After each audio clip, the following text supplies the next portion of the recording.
All right, I have been waiting for this for a long time, so it's going to be even more super exciting. Welcome, Divya, to the Leader Who Cares series. Thank you. I've been wanting to talk to you for a long time too. Well, then we're a match. Look out.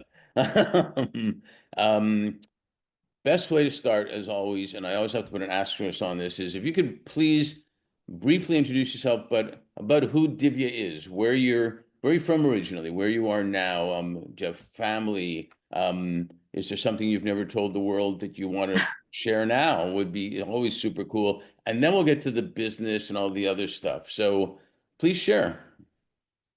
Yeah, so where am I from and who am I? I was born in New York City.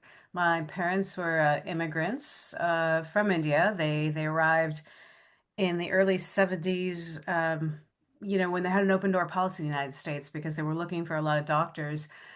So my parents were in residency at Columbia at Mount Sinai, and so I grew up well, I was born in Queens, but I grew up in Manhattan.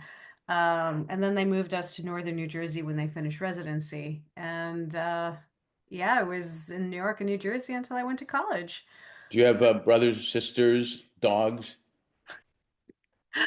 My mom was not one for pets, but I did have two younger sisters. I'm the eldest. The one in the middle died of a brain aneurysm when I was 14. She was 9. So I don't like to pretend she didn't exist. So I do mention her.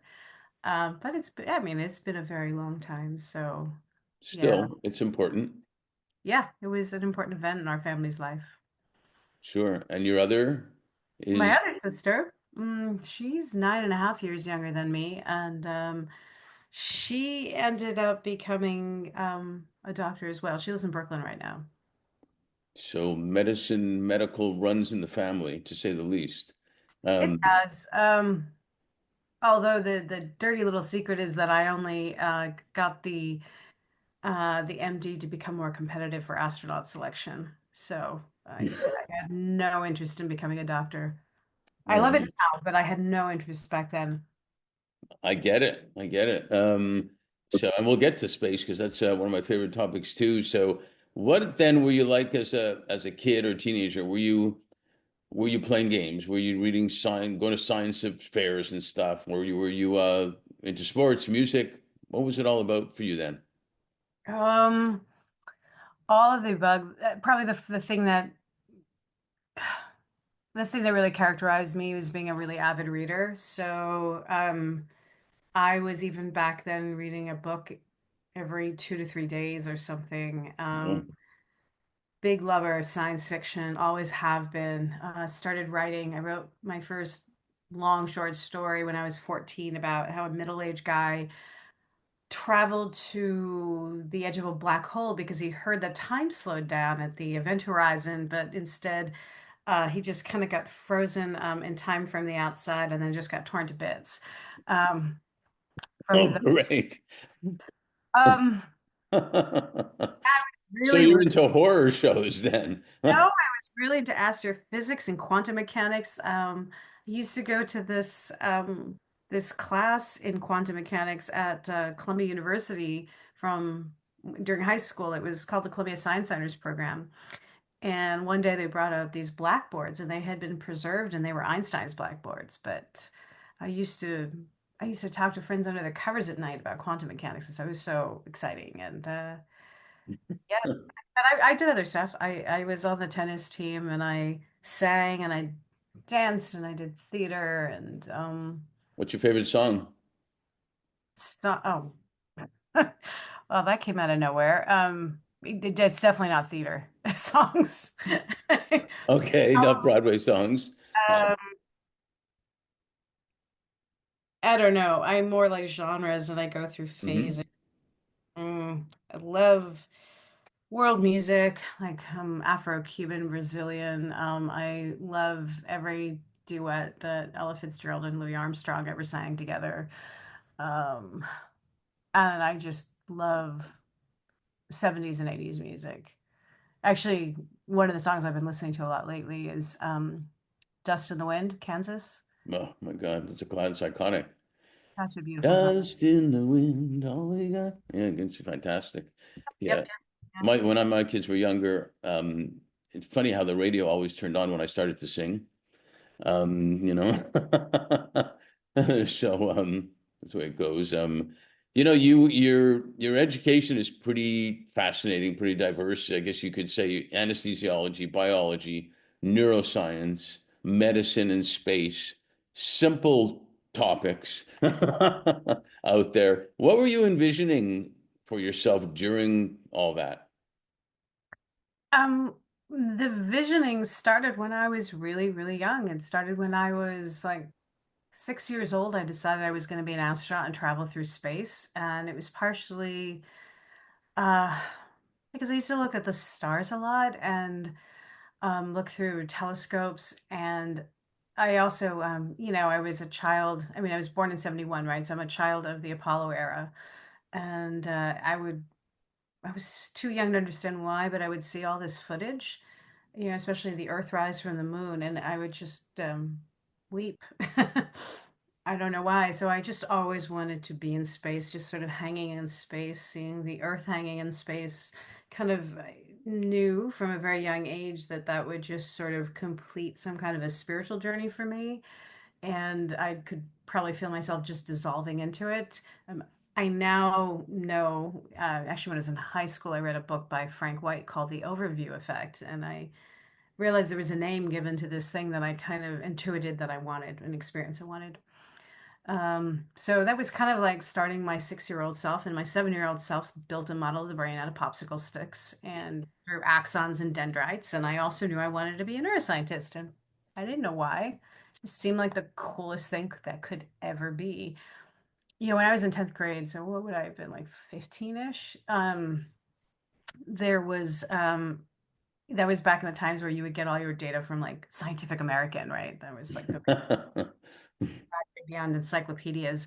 And there was an article in there by Eric Kandel, and he was really famous. He eventually got a Nobel Prize, but he was studying the physical changes that took place in the aplysia synapses. So this is basically a snail that would encode learning and memory, and the idea that there was a physicality to this, and that there was chemistry that we could track that had something to do with the way our brains function. That just, I mean, I was just so excited. So I don't know. These two things have always been intertwined, and in the end, they have always been about exploring consciousness for me, which is the one thing I always wanted to do, is to understand the nature of human consciousness, universal consciousness, what it meant to be conscious, all of the above. Yeah, it's funny how they all kind of align. I remember as a little kid lying in bed and dreaming if I could have a rocket with infinite fuel and I just kept going, what would happen? How far could I go? Type of thing. Mhm. And so you Where'd you go? see How far? where in my mind I went really far, I'll tell you. And it's amazing how your mind opens up when you're thinking infinite type of things because it's only used to thinking finite type of things, really, I think. And I'm not a brain expert, but mostly finite things. And so it's good. Actually, our firm, our one of our co-founders is an astronaut. Uh, Oh. yeah, Ron Garan. I don't know Mhm. if you know Ron. And it's amazing. He wrote some books too. One's called Orbital Perspective. But when he talks about being out in space with all his training, for the first time, he said something you just said. It's amazing and stunning to see the Earth just hanging there and no strings holding it up, or if you will, or anything like that. It's just there, and how much water there was. And he knew all this already, but to see it from the orbital perspective was quite something. And then when he said he landed back from this shuttle and all that, he said it was a hard landing, and he saw there was some dirt and grass and rocks and whatnot. He realized he was home, but then he realized he was in Kazakhstan, Mhm. and home was Earth, basically. Even though he said home was, I think, Idaho or Iowa, I can't remember right now, which is still important home, but he really, again, for the first time, even though he knew it, said, "Wow, Earth is home." And it's quite fascinating all around. And one of my favorite shows was Star Trek too, and that's a whole other conversation and so on. But we founded our firm on the premise that leaders and their businesses, their organizations, whatever they're doing, can always do better when they're doing good.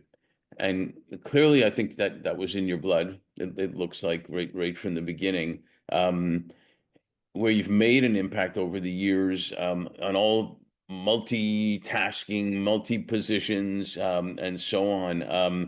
Can you share with us how your path evolved and specific experiences that might stand out for you? Yeah, I mean, so in college I started immediately taking graduate classes in neuroscience. They would let us do things like that. One of the most amazing courses I took was actually called the neural correlates of behavior. It was taught by this amazing guy named Evan Balaban, and our every other week we had to write a grant. That was part of our. That's how we got graded, and then our final exam was to compare is to write about two different books we had to read. One was called The Rise and Fall of Hemispheric Specialization. So talking about the brain and whether it's really lateralized or not. And then the second book we had to read was called Neural Nets and Electric Fish. And this was really amazing because electric fish, like they move through this, they don't have as many, neurons and synapses we do, but as they're moving through the water, the way they sense things is they keep emitting this electric field. And then there is basically constructive overlap or destructive overlap of waves as they encounter another fish. And that's how they can sense their environment and where these other fish are. And you can actually map everything from like the physics of all this electromagnetism coming in on their lateral line, going all the way up um, through their brain where it's perceived, and then back down to a motor output where they would create a new electric field called the jamming avoidance response. And so there was a behavioral response. I had never seen an entire sensory motor circuit mapped like this. And I'm like, wow, this is exquisite. And It's I mean, amazing. yeah, it was just, I mean, and this was back in this book was published before the 90s happened, right? So really amazing. And then we had to compare it to another animal. And so I chose echolocation in bats. And Oh, I would have picked that one too. it's just, there's something just so beautiful and elegant about how understanding a nerve cell can actually encode the mathematics of the universe and integrate all of this and then produce a reasonable output. And this is what we call an organism, right? This is behavior. This is wow. I know that sounds kind of crazy, but that stupid little thing just blew my mind also.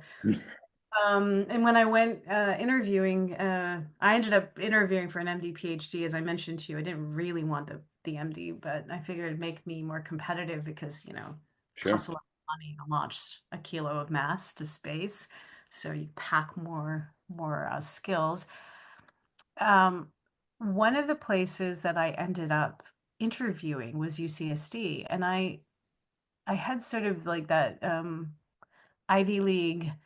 Mm, Not snobbery, but just like nothing existed outside of that.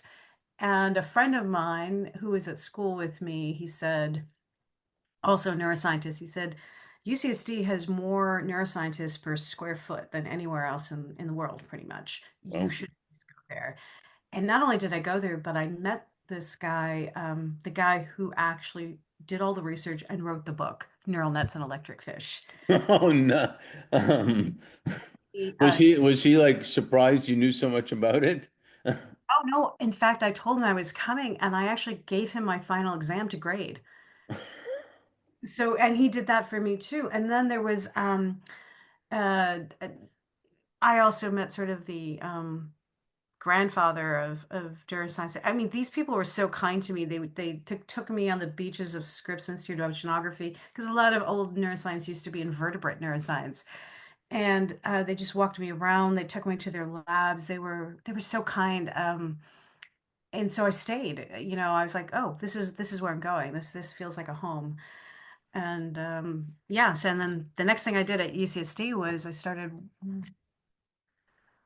started working at CalSpace. UCSD was the headquarters of the California Space Grant Consortium. Sally Ride was there.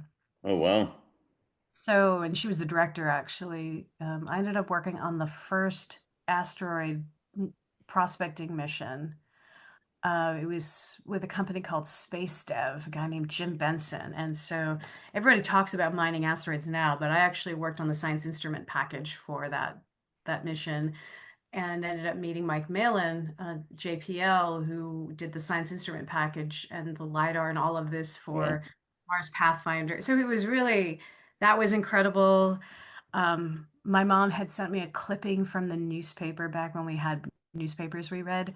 She found this thing called the International Space University, so I applied to that. And I went in 1994. It was in Barcelona. And that was probably one of the most extraordinary experiences of my entire life. I spent the summer there with people from 29 other countries, and all of us there just brought by a love of exploring space and what that meant. And so, um, yeah, I was in the space life sciences group, but we all had to take space robotics, space humanities, space policy and law, space physics.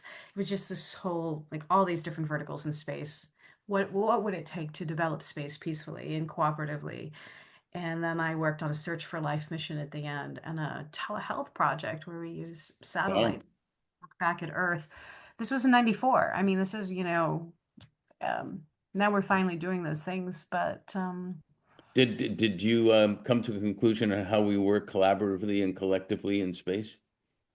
to come to a conclusion about how or Like, for example, I know there's a UN agreement that anything that happens in space is supposed to be shared with every all the countries here. oh yeah. But Actually, stuff like this was covered in the policy and law section. There's an outer space treaty, there's a moon treaty.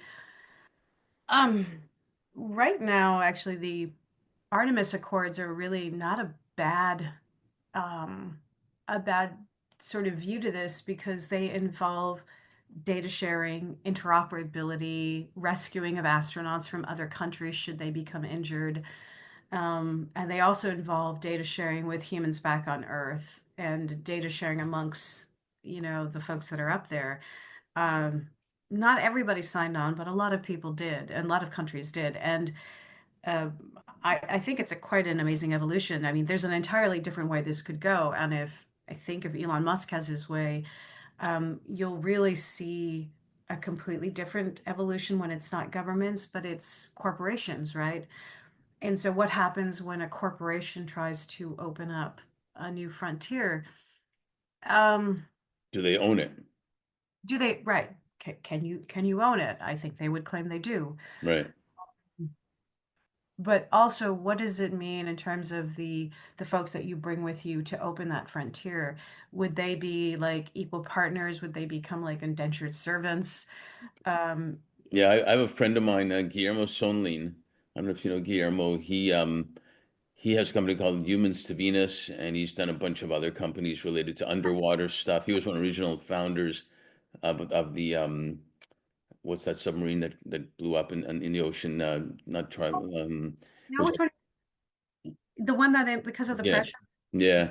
He wasn't involved in it recently, but he was. We've done a lot of stuff, and we have not to get too off topic here, but we had an interesting discussion because they're talking about living just above Venus, and they've done studies, et cetera, et cetera. And they're saying, well, if you were to build a community, a society, who would you bring up there first? Makes for a great discussion, kind of like we were just leaning towards who owns it and who does go first. Do you bring attorneys first and doctors and teachers, and what do you do? And then once you get to your conclusion, do you bring that home to Earth to change it if that's supposed to be the perfect society? Um, Fascinating stuff that can come from space and space studies. By the way, going back to the ocean, did you do any studying on octopuses? Because after I saw Octopus Teacher, did you see that documentary? No, I haven't seen that one quite yet, but it's actually on my list. They're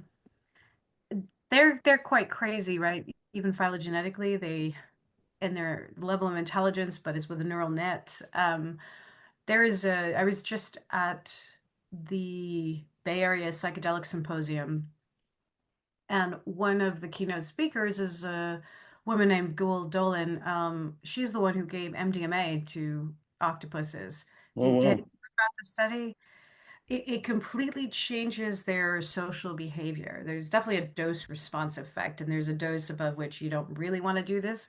But even an octopus's neural net and neurons, it's actually, she said, what happened in she referenced the documentary. She says, that's very atypical because they're actually not very social animals. They tend to Hmm. keep themselves even even as an octopus, right? They're great mothers and caretakers, but they don't tend to interact as much with other octopuses. But she was saying that they had these behavioral experiments, and you could see how an octopus that had been given MDMA was just curious and exploratory. And she's like, at one point, depending on the dose, like at one of the doses, the octopus was just flinging its arms around like it was doing a water ballet. Another one, it was actually Kind of exploring like the. somebody's high, Hmm? like somebody's kind of high. But one of the things that, every psychedelic has slightly different effects, but one of the things that MDMA does as well is it really heightens, like LSD seems to be more of, it tends to generate more visual types of hallucinations, whereas MDMA tends to be more somatosensory. Like people get into these like, somebody referenced this actually. You can find neurons that respond to this, but cuddle puddles, where everybody jumps onto a couch together or they're just or lovey-dovey or something. Um, the octopus seemed to be almost from a somatosensory standpoint, exploring its environment and really enjoying, almost seeming we're anthropomorphizing, right? But enjoying the feel of the water. I Uh, found it fascinating how it almost seemed emotional with the diver that it got into relationship with. yeah, no, no. So you're reminding me again, I should see this, but it is quite extraordinary the relationships that we can form with other creatures on this planet, and yet another reason to save and love this biosphere. So Absolutely. One thing that fascinated me too, and I'm not a scientist by a long shot, but mushrooms underground, the communities that they create underground and bringing trees together and all sorts of things that happen under there that mushrooms do blew me away. I mean, this, in the sense of thinking about our brain and intelligence and stuff, but totally different. well, so depending on how you define consciousness, there is a kind of consciousness in this kind of complex network because um, any kind of network that expresses a high degree of complexity and the capability of information processing and is very functionally connected. This is what brains that are more conscious all have in common. And brains that are losing consciousness lose all these features.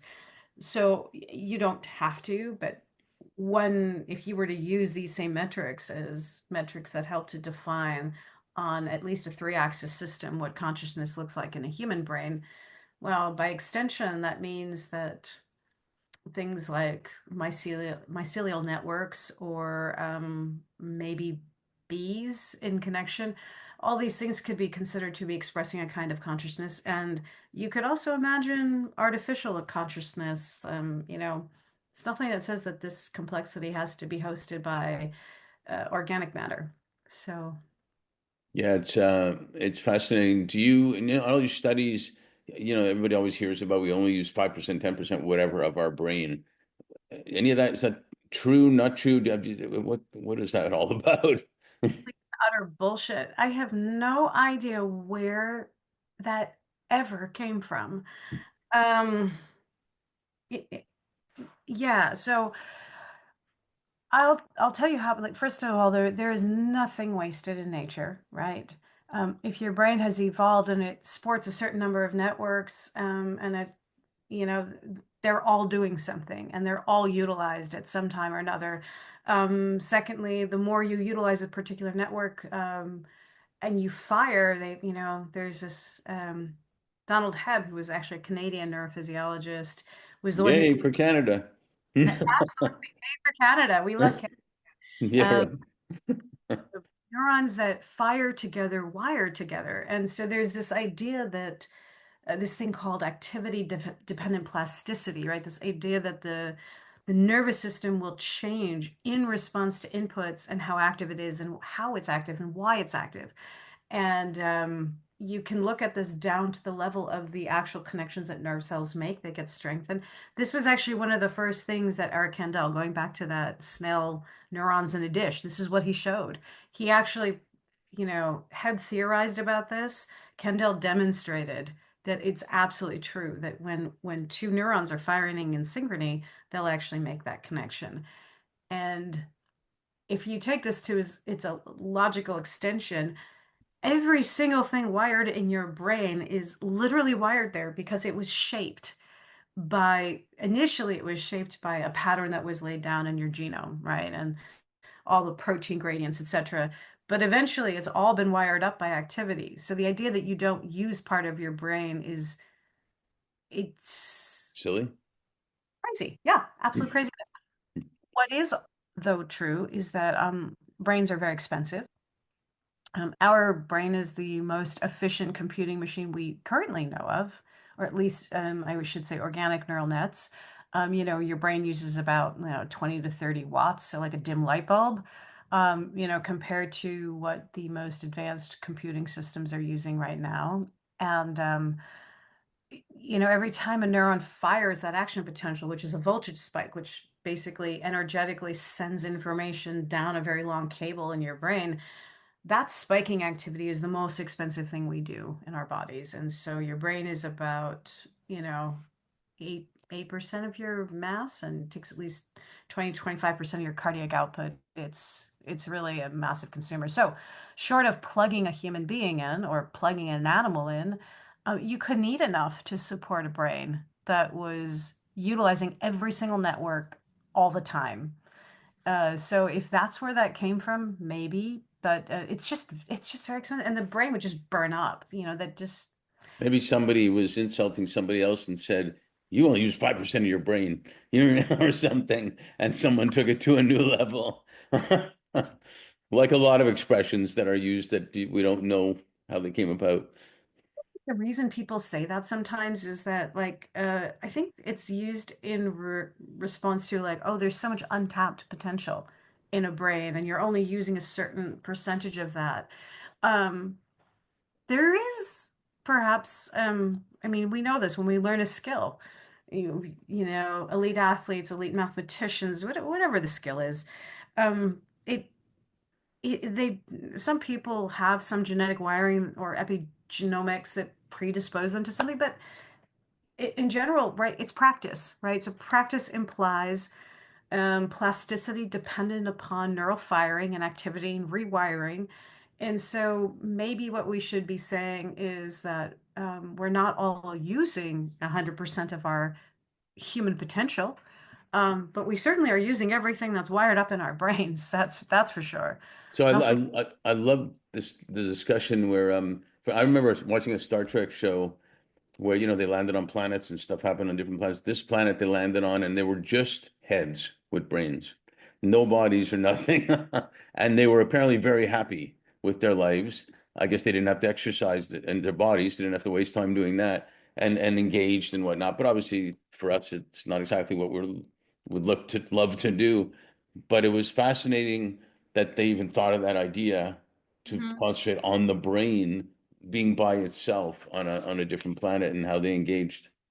I have very strong feelings about that, but I just wanted to mention, there's also, did you ever see that animated series called Futurama? I think I did. That's a long time ago, isn't it? They also had like heads in vats or Yeah. five, and they famously had one of like Al Gore, and he would do the voiceover for it, and so they'd have all these guest people who would do voices, but yeah, the brains in jars kind of thing. But I have strong feelings about brains in jars. Well, that's good to know. And what about the connection with the brain and the heart and everything? Because, at least in my world or whatnot, we believe the heart has a big part too in everything. But I have a question for you, a little bit of a segue. You remember the movie Hidden Figures? um, with the women and the whole history of women not being given opportunities, et cetera, et cetera, et cetera. What was your journey like as a woman in these amazing areas you're interested in? And did you find resistance? Did you just go through it? How did you navigate it through all that and thrive through all that? Lots. Do you mind if I just go back quickly and just say Oh, one sure, thing? please. Yeah. Well, definitely, because that is an important question. There's uh, this is part of me as a neuroscientist and part of my cosmology, but there's something very important about physical embodiment that shapes a brain and its understanding and how it goes through the world. And this has become even more important in the conversations around artificial intelligence, whether AI needs to be embodied or whether it's fine to just sort of leave it supported in the networks in which it exists. And if you think about, for instance, the natural experiments, which were awful things, but were children maybe who weren't given any love or never touched, right? Their brains grow up very odd. There's an entire group of them that were orphans, I think, and an Eastern European country. There was a whole piece written about it, I think, in the Atlantic. Their brains are just completely differently formed.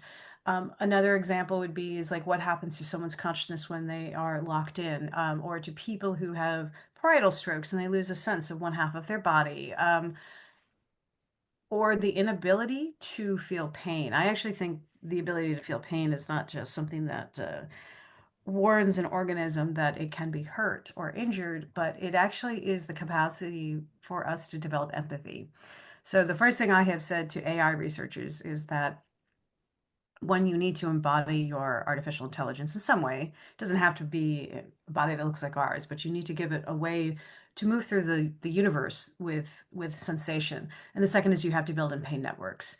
If you don't want the AIs to kill us, you have to build in pain. Not because we want a remote control torture device, but because when when we as human organisms understand pain, whether it's physical or emotional, it is very difficult to inflict that upon another living being because you have had the experience of it. There is suffering associated with it, and you don't want to visit that upon anyone else. Hmm. And I really do believe that in so many ways, embodiment shapes those experiences. It also, and I'll use this as a seg to your being a woman question. Had I not had this avatar, right? If I had your avatar or that of a black man or a Latina girl, I don't know, a different one. Sure. Um, it would affect very deeply how the world responds to me, and so much of my learning and my growth edge has actually come through this body, this visage, all the things that go with it. People who have acute and chronic diseases where your body seems to fail you. All of these things are part and parcel of how we come to know ourselves, express ourselves, and understand our full embodied consciousness. It's just an important piece of it. It And also allows us to judge really too quickly, it does. And then learning how not to do that is also part of the path, right? right? So if you believe in reincarnation, I'm not saying you should or anyone should, but that system of thought is one in which in order for a consciousness to learn and to evolve, it needs a different organic avatar because every single one of these sets up a whole new set of experiences and learnings. It's a different classroom, So right? you've read Brian Weiss's Many Lives, Many Masters, I have, but this again was this one of those feelings I had when I was like 7, 8, 9. I don't know. I just like deja vu feelings. no, I never experienced a past life.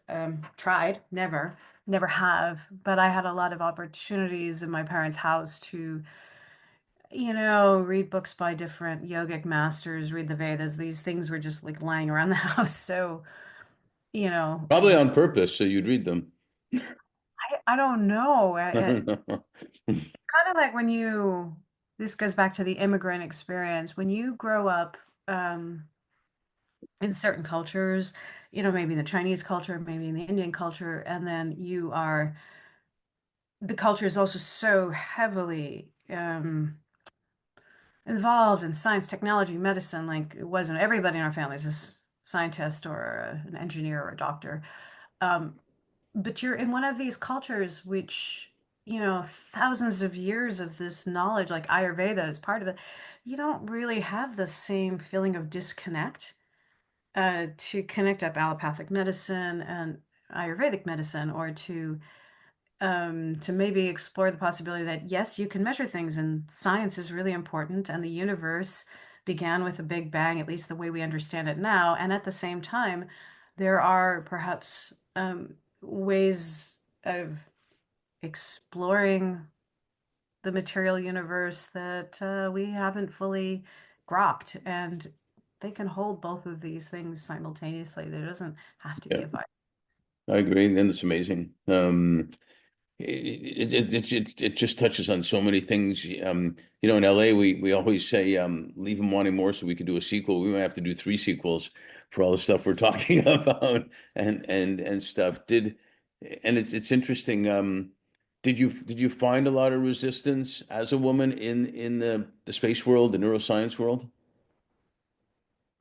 So interestingly, not a lot in space. I found space to be one of the most welcoming places, foregoing the knowledge that NASA didn't have a spacesuit built for women for, spacewalks for a long Right. time.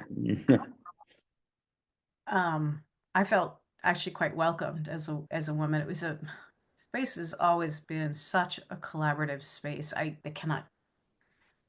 That's a good one. Space has always been such a collaborative space. I mean, That's a t-shirt somewhere. t-shirt, a mug. I've got my NASA mug, and it was Nice. actually working there doing space medicine. So, here's our that was our. It's always fascinating doing that with backdrops. No. Um, But we no, that was a really warm and fuzzy place. And even within neuroscience, I felt like, okay, well, there's a tug in all these places. The problem wasn't the exchange of ideas. I actually found myself to be uh, pretty welcomed by my colleagues to talk about things. The places I always hit the roadblock were the structures that were formed around it. So getting promoted, right? Or being appointed to XYZ committee, or all this other stuff that helps, I would say, men in general thrive in these environments, and women just don't seem to make it. Like, for instance, while I was at Stanford and I finally left, I was in the Department of Anesthesiology as a young faculty member, and the women who were doing research like myself, if you took them and then you took a man who was doing the exact same thing, the women got pushed into this thing called the clinical educator line. There was no tenure, no real recognition. They always had to put like assistant or associate clinical professor next to their names, whereas the men would get thrown through the medical center line or sometimes a university tenure line. And it came with not only more salary, but it came with more recognition. It came with more protections. well, And wasn't that, sorry to interrupt, wasn't that just because they made it, they meaning men, made it like that's what happens. It's the rules. It's almost like football. I compare a lot of things to sports. Warren Moon was a black quarterback, was a star, couldn't make it in the NFL, so he went to the Canadian Football League, did fantastic, and then they realized he was smart enough to be a quarterback. Guess what? But they, the stereotype of blacks weren't smart enough to be quarterbacks, and women aren't either, type of thing. I mean, it's been going on for years, and we come a long way, certainly, but still some of that goes on. yeah, no, this happened in the mid to late 2000s. So this is all, yeah, our department actually had a very low, I think it was the lowest promotion rate in the School of Medicine for women. It was lower than the Department of Surgery. Um, I can't pretend I understand everything that goes on inside the heads of the people who control these systems. Uh, I think a lot of it is for the men, a lot of it is still unconscious bias. I'm not sure that they're intending to be this way. And for the women, this is really interesting. Yeah, I guess this is going out on the air. It's podcast, but I'll tell you this story anyway. Yeah. When I first got to Stanford, I had a PhD in neuroscience, right? And at that time, nobody in the department did. Um, And I had fully expected that I would be integrated into the neuroanesthesia division, the neuroanesthesia faculty, etc. But the board at that time, and the board meant here are all the surgical cases for the day. Anesthesiologists run the board. They actually make all the assignments. And so who's working in what room, and does this attending anesthesiologist get a resident to work with, etc. And I was noticing I wasn't getting placed in the neuro rooms, but this is what I had trained in. I'd done so much of it. And um, I one day there was one woman in that group, and I asked her, and she was about 20 years older than me, and I said to her, "Hey, so and so, um, is there anything you might be able to do to help me understand how to get, these better case assignments or get moved into this world, etc." And she said, um, very venomously, actually, she looked at me and she said, I did my neuroanesthesia fellowship at the Mayo Clinic. I knew more than any of these men when I came in, and they wouldn't give me any assignments either. And then they made me learn this really backward anesthetic for neuroanesthesia. She's like, "What, you think you can just waltz in here and get those assignments yourself? Do your time." I was like, "Whoa." Well, it's almost, I don't know if I call it jealousy, but it's almost I have to do it, so you do it, you do too, right? So you had the men in one hand keeping a system in place, but the women weren't, who had made it, were not helping to break down those walls. Um, and I had spoken to people in the dean's office, and they said, "Oh, well, the dean's office keeps things generally very flexible. They don't actually codify what's needed to advance. They just say things like, is known on has developed a reputation in the United States, so you get it to the next level. It's developed a reputation internationally." And then I said to her, I said, I've had an international reputation for more than 5 years, and it's not even in just anesthesia, it's all over the place. And I'm tapped to go all over the world to consult for people, to speak, to help them out, governments. And she's like, well, it's deliberately fluffy so that chairs have full discretion. They can do whatever they want Yeah. and use whatever random criteria they want. So it, I learned something from a Chicago med show I watched.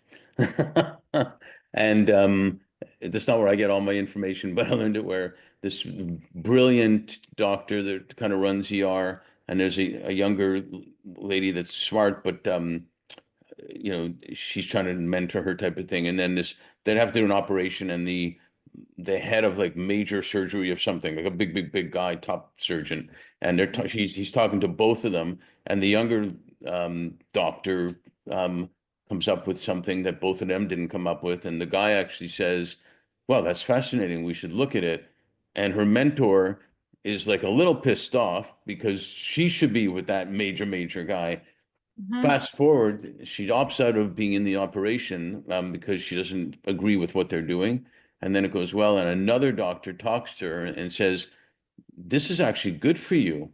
First, he said, "I had the same feeling when I was in this, that the younger people coming up now were my competitors," type of deal. But then I saw that this is awesome. Isn't that what I'm supposed to have? I'm supposed to be a great mentor and be proud of them. And something clicked in her head. What a different way to look at it. And she opened up a bit. And she wasn't a mean person. She was just trained almost to be that way. I, yeah, I saw a lot of that. I had another the chief of neuroanesthesia there at the time also said, "Well, you're also doing a postdoc. You're working with that really famous guy. What do you need a career for?" He's like also telling me to just sort of take it and just accept the fact that Right. uh, this wasn't right. I'm thinking to myself, would they have ever said this to a guy?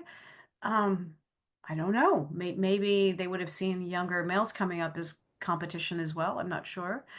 Um, so the end result of all this was that I was raised in such a way to take a lot of my sense of self from external feedback. How are you performing in the world? And when I was younger, I didn't seem to suffer any of these male female things. In my high school, of the top 10, none were girls, and there was only one guy who made it into the top 10, right? So I was actually not even used to guys being competition of any sort. We're actually In my not competition. You guys are way ahead of us. So well, don't worry about it. in school, it's probably because girls focus a little bit more too at an early Yeah, age. we're all ADD, the guys, and the girls get it. And but you cause a lot of trouble in school too.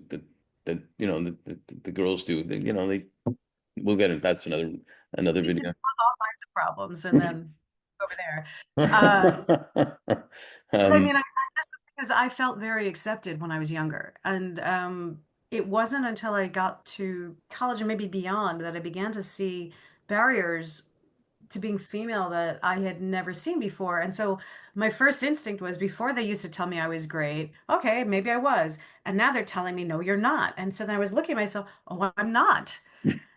And that's not it took a long time to reestablish my sense of self in the absence of this needed external validation from others, yeah. and just to be comfortable with who I was and how I was moving through the world and what I had to contribute. So Yeah, I think that's why we don't only need mentors, we need champions as well. And because they're both super important to move us forward. I have there's so many questions to ask that I would love to do a sequel, but one more question, or maybe one and a half more questions here.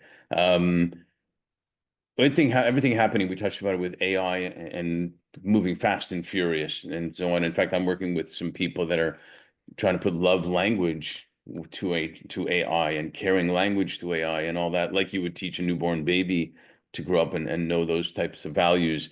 Um, how do you see, and this is such a big question, but how do you see AI evolving? And because I think it could do a massive amount of good, especially in health and the healthcare world and space and everything. And also, I'd like to learn more and tell us all about Lucidify and what are you doing with that? two big questions, yes. To answer the AI question first, you have to be very specific. If you're talking about artificial narrow intelligence, the kind of stuff that makes us more efficient, like these large language models, um, or that can help with HR, or the books, or whatever. Um, and that's also the same kind of intelligence that would help us with healthcare, right? They can take in vast amounts of information very, very quickly, and then find patterns and etc. Uh, yes, I do see disruptions in work, but overall net positive. I have a lot of sadness, by the way, for creators. We used to at one point think that AI was going to take all the repetitive jobs. In fact, what it's now done by training on all the creative work in the world, that almost brings me more sadness than the Yeah. placement of the other kinds of jobs. But except for that group, which I don't actually know how you recreate those jobs and that kind of creative work. For all the other stuff, I think it still will end up being a net positive. When we start talking about things like artificial general intelligence and then ultimately artificial super intelligence. So general intelligence is as intelligent as an organism which doesn't necessarily have to have all the rules predefined. It can actually learn from its environment. Um, and and it can sort of it has to have certain capacities like curiosity and the other things that have been responsible for, like even wiring up a baby's brain. I think we begin to get to a place where things are potentially more dangerous. And then when you get to a potential artificial superintelligence, where a single artificial intelligence, because it's so interconnected, basically can it can basically combine intelligences from all over the planet. Do we have to worry? Yeah, we actually do. It's sort of silly to sit around and say, "Oh, you're just being." Yes, there are scenarios in which those intelligences can destroy us, and it may not be the same kind of evil Terminator type of thing. It may be something more along the lines of what humans have done to other species. An artificial intelligence may other us. In other words, we are not as capable, our bodies decay, they're not as strong, our Right. brains are not as agile. It's the heads on the pedestal in that planet that I talked about that were controlling everything. There was no more bodies, no nothing. Right. and then, look at us, like we step on ants, right? We I don't experiment. step on ants. I'm you may not, Jane, not, right? But the point is that we have a habit of othering even other humans Yeah. sometimes. But on average, we definitely tend to other organisms because we consider ourselves so much more evolved.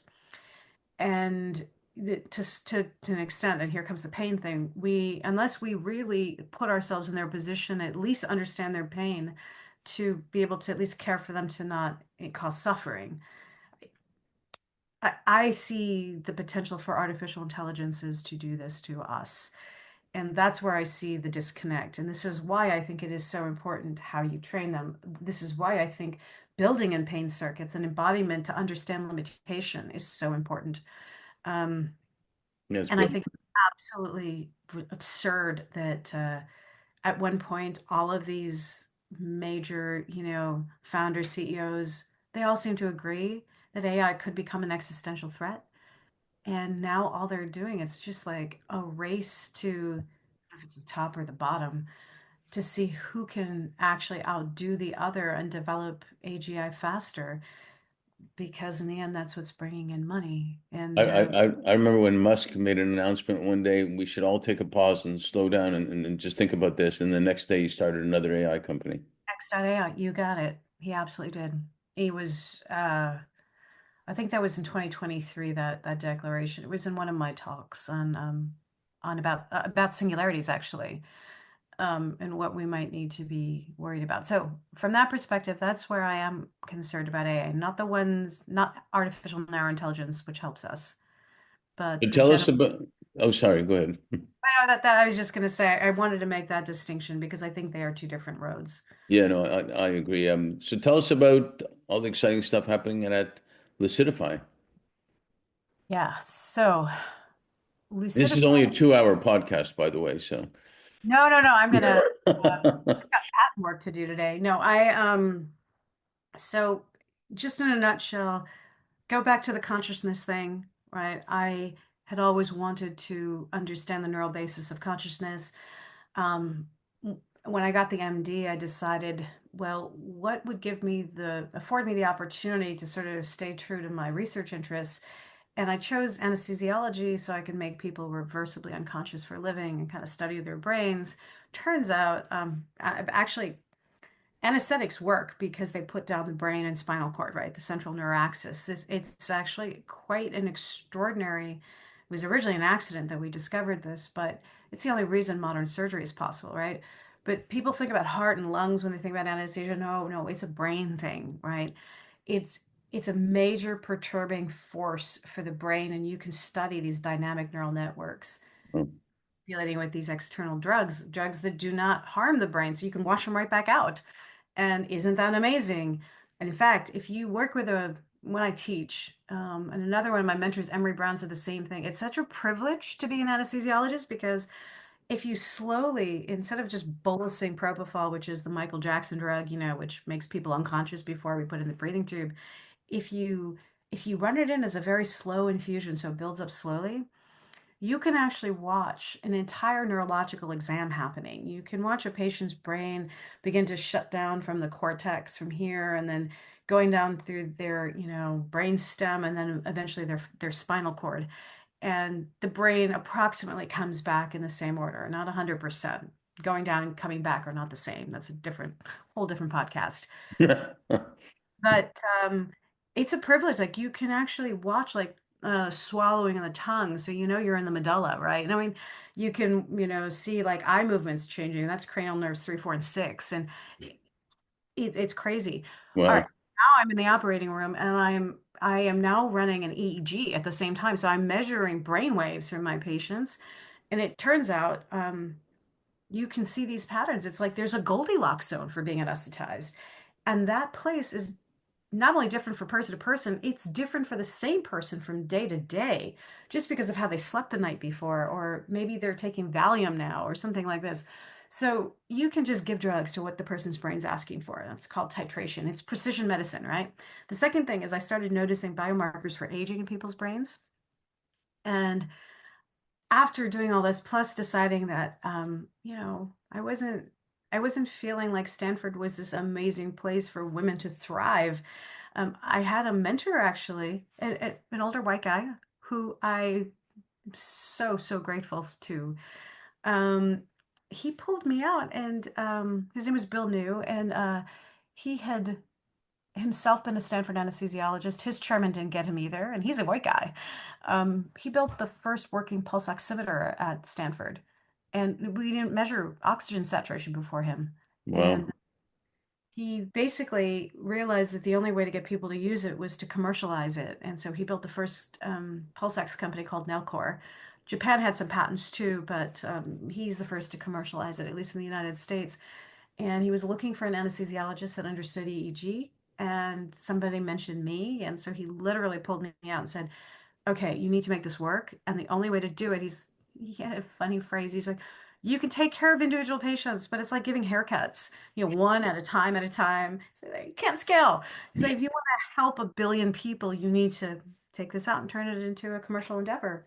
So I did that. And I did customer interviews, and lo and behold, my colleagues didn't want the brain monitoring device, but ICU nurses and doctors did. And they do because especially people over 65, like their brains just keep failing when they go to the hospital, and they break down in a very it doesn't look too dissimilar to being anesthetized. And the it has a real diagnosis in the DSM-5 manual. It's called delirium. And it's really a state of profound acute brain failure.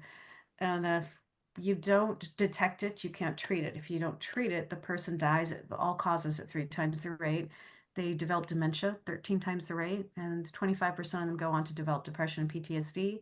And many of them lose agency. They're like, if they came from home, now they're in assisted living, or maybe they end up in a nursing home, and that also kills them. So it's a terrible problem. And so I realized I could use a lot of algorithms that I had Hmm. and understood in the OR. I could bring them out into the intensive care unit. And so now we have, oh, I wish I had brought the device with me to the camera, but we have this neuro wearable, which is like a Fitbit for the brain or an Apple Watch for the brain, and peel stick done. And we can continuously 24/7 monitor all these senior brains. And we embed our algorithms on very light hardware at the edge, and we can detect when their brains are failing, send an alert, and go save the brain. And it's so great. It's all about the home care, self-care, remote monitoring, all that stuff I have a client called Body Metrics. They have the Circle Ring, which does nocturnal medicine, they call it, where it measures everything from the oxygen to preeclampsia to so many things it measures way in advance of anything else. I should introduce, you'd probably love talking to them. I should introduce you to them. It's incredible. It's the only one cleared Aura and all that's the only one cleared that gives accurate data because of stuff like pigmentation has distorted all the other data that all the other companies have had, but that one doesn't, and so many other things have come from it. But so fascinating. But I do have one more question. I got Mhm. lots more questions, but one more for this. In 2021, one of my clients said about the year 2020, the infamous 2020 pandemic year, that it was the year that flew by slowly. And even today, it sometimes feels like it was yesterday and years ago at the same time. With everything that's happened, we're fast and furious in 2025. You mentioned this a little bit, but what are you most grateful for and what are you most hopeful for? Grateful, hopeful, and um, what good came out of it are possibly three different things. Um, I hope this doesn't sound crazy, but I think most grateful for myself, and I don't mean this in a material way, but just, having been given sort of this gift of being able to go within and find some source there of this thing that is me, but that is not just this. Right. You know, and there's gratitude for having access to that, which is everyone's birthright. But even deeper gratitude to every time I'm ready for a new teacher, they just pop in, just fall out of the sky into my lap, put their arms around me, and do some more teaching, and help me get to the next place that I need to be, what I'm ready for. So I'm really deeply grateful for that. It's just like a resonance almost. What Hmm. I'm hopeful for, um, I still keep meeting a lot of people who are full of love. And even with all the crazy, crazy happening in the world right now, which very much seems like a symptom ultimately of extreme disconnection. There are some very, very loving people on this planet, and I'm just hoping that there is a significant enough mass of them that the sort of the collective consciousness of humanity begins to vibrate with this, and we can sort of overcome a little bit of the other energy, which is really an energy of dissociation and some of it almost of self-loathing, it feels.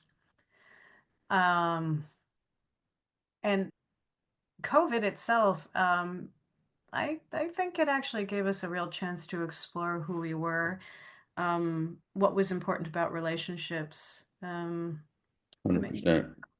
the remote monitoring, I actually think that that has been the ability to make new connection remotely is quite extraordinary. I don't think it would have been thinkable. I started two companies virtually, right? Of my team members, of the five guys working for me, I still haven't met one of them in person. And the others I all met after I started the company, except for one of them. But even he, I was working with him on biometric data safety before I met him 2 years later. So this idea that you can actually create such resonances with other humans through a camera was unthinkable to me before. Even though the cameras were available before with Skype, with other That's things right. like that. And I think, well, first of all, I'm grateful to have a new friend, which is great, and that you are a leader who cares, not to be cute with the topic, but there are a lot of people that are doing inspirational things out there. There are a lot of people that are loving. In fact, Einstein said in a letter to his daughter once that the thing that he missed the most out of everything was that has the most abundance of every type of energy in the world was putting more attention on love. Mhm. And it's true, it's powerful. So I love everything about this podcast. And thanks for being on it. Thanks for sharing all that. Yeah, it's my pleasure. It's fun to talk about this kind of stuff. It is stuff. Good, that technical word. Stuff, yes. Exactly.